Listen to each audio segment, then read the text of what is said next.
বারিক মাধ্যমিক পাঠশালার ইনচার্জ।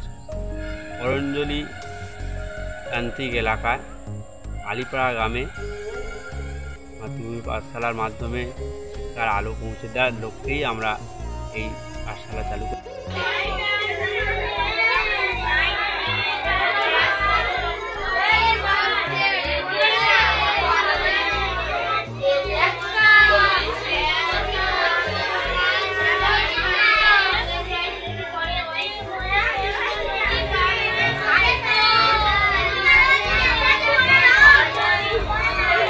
আমরা করঞ্জলি মাতৃভূমি পরিচালনায় মাধ্যমিক পাঠশালার শিক্ষিকাদের এই মাসের বেতন বাবদ 2,000 টাকা পাঠিয়েছেন হুগলি উত্তরণ সোসাইটি।